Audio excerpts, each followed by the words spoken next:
보면 미국이나 또는 세계에서 창의성의 위기가 왔다. 이렇게 주장을 하시는 분도 계세요. 어떻게 생각하세요?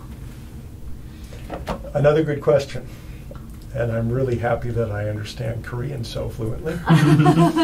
The question of crisis or crises is, of course, a very important one and has been addressed, and I've actually written a little bit about that because I'm concerned.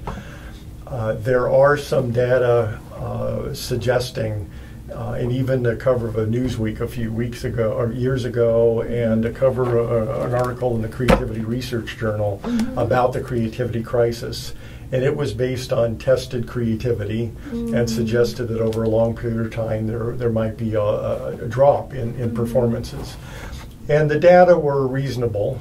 To my reading, they weren't overwhelming, and I think the media went too far with this idea of a crisis because the data are just suggestive, and one study, one test, and so on, and worth pursuing, but was newsworthy and memorable and salient. I, after that, did start to think about other creativity crises and have written about it a few times, if you don't mind referring to my own work. And I think there might be a creativity crisis, but of a completely different nature. And the creativity crisis I worry about is actually technological. And I'm not big on social media, although I have been asked to with the testing I do, and I've been NSF developed a website for me, and so I do some on work on the social media, and of course my kids and my students and my wife frequent social media, and I won't say anything about our president, but social media, they are everywhere, and to my reading, or what I see, is that there's an awful lot of conventionality. It's very easy to like something and what's trending.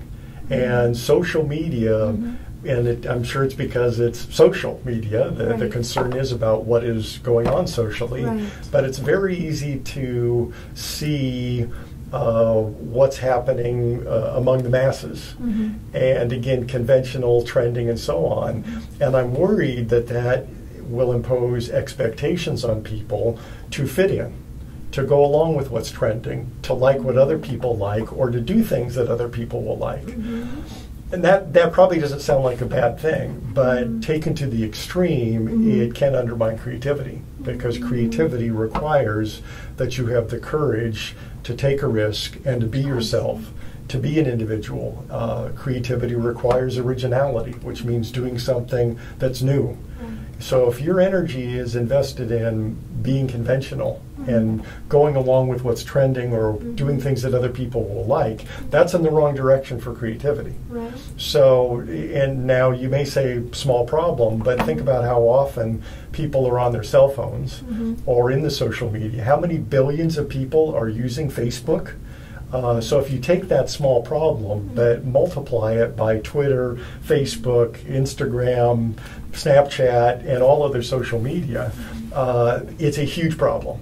And if you look at it as a problem that influences how people develop, the way that our students and children are growing, they may grow to a position where what is expected of them is to fit in with what's trending and to do things that other people will like. Now, very importantly, I raised 2 kids, I have 2 grandkids, I'm a professional educator and have been for 30-some years. I do not want people to only be creative. I raised my children to know when to conform and when to create. The problem is when you go too far one direction or the other. And if you think about our educational system, it's not balanced. There's much more pressure in social media and educationally on being conventional, factual information, convergent thinking, and fitting in. So people like myself try and find a better balance, bringing creativity and the capacity for unconventional behavior and originality back into human repertoire. We are not saying that's all that's important. I do not want students or children to only go against what's popular and trending. They should know exactly when to conform, and that's the trick. They should retain the capacity to conform and to be conventional and to stick with established facts, retain the capacity to be original, self-expressive, and independent, and the most important thing, discretion, to know when to do one and when to do the other. But the crisis that I see is actually the technological one.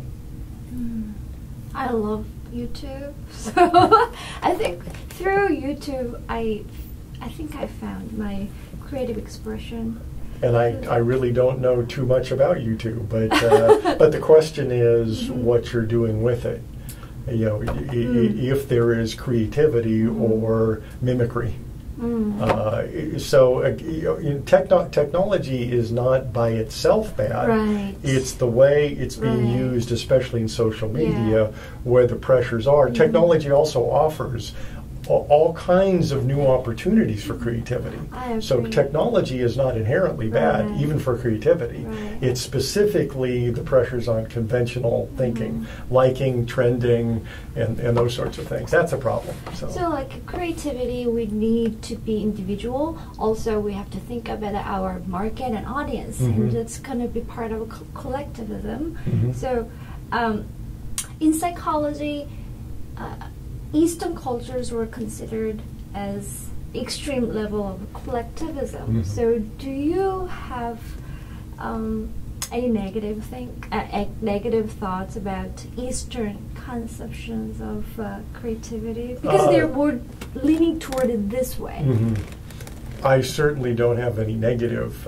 In fact, I have great respect for the Eastern conception. In my eyes, it's apples and oranges. These are different styles and ways of being creative. And in fact, I've really been fascinated recently. There is a standard definition of creativity used among many researchers.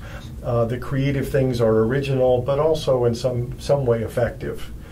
I think we need to go further, and I like to include authenticity, which is something that I see in Eastern cultures and is being recommended by Eastern researchers and writers, and several in particular. I just published one article in the Journal of Genius and Eminence on Confucius and creativity. And it was an enormously important article, and it emphasized not just originality and not just effectiveness, but also authenticity and personal meaning, and a kind of creativity that is entirely consistent with the collectivistic thought, but goes well beyond the limited standard definition, independent of productivity and fame, which I think is a good thing. And so I really think that Western views can learn a great deal from Eastern, and I'm sure the other way works as well. It's really like the value of divergent thinking. If you have a problem, the best way to approach it is consider many options. And if we consider a problem of any sort only from Western or Eastern, or male or female, or any other kind of dichotomy, we've got a problem. And if we can include the range of perspectives, we have a much better probability of solving a problem, of accurate understanding, and so on. So I actually see great value in both directions, west to east, east to west. Yeah, because you value the personal creativity, and I personally I'm very thankful for that. And to my mind, it's connected to Eastern concept of I agree. Yes, very much so. Their creativity is constant. Because whenever, this is my understanding, maybe please correct me if I'm wrong, when we have a conversation, this is kind of a transformation. So my energy and your energy is creating something different. And it's part of creativity. It can be very creative. Dialogue as well as a monologue, improvisation. And in fact, I've for many years thought that I believe very strongly in the importance of everyday creativity. And earlier I mentioned domains, art, math, science, and so on.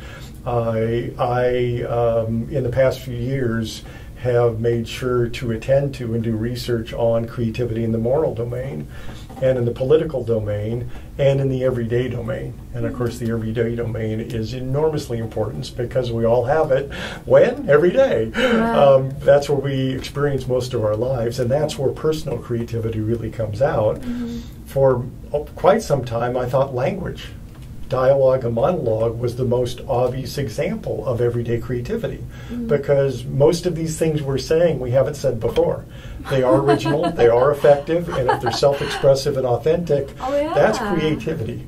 And so for many years I thought language is the best example of everyday creativity we have, and perhaps the most prevalent form of creativity that you see in the world, around the world. And even nonverbal. It could include the nonverbal. Sure, I shouldn't say language. I should, say something about expression or self-expression. Language is a wonderful example, but part of that is it's easy to see and communicate about, which is some kind of weird circularity there. I must say, though, that I've questioned that view in the last year, because I am really trying to emphasize personal creativity, which means that there may not be any language, but an individual might very well be creating new understandings of the world, and I think you said transforming. They may be transforming themselves and the environment, and these are things you can do without language. They occur in the natural environment, and I've come to believe that these are the things that really contribute to the quality of life.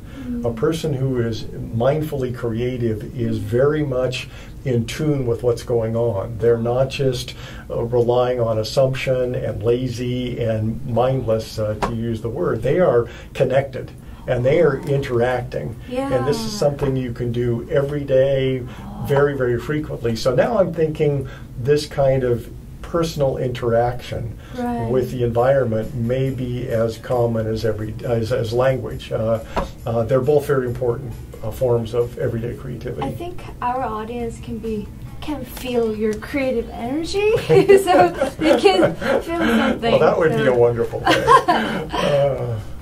That's perhaps one of the nicest compliments I've ever had.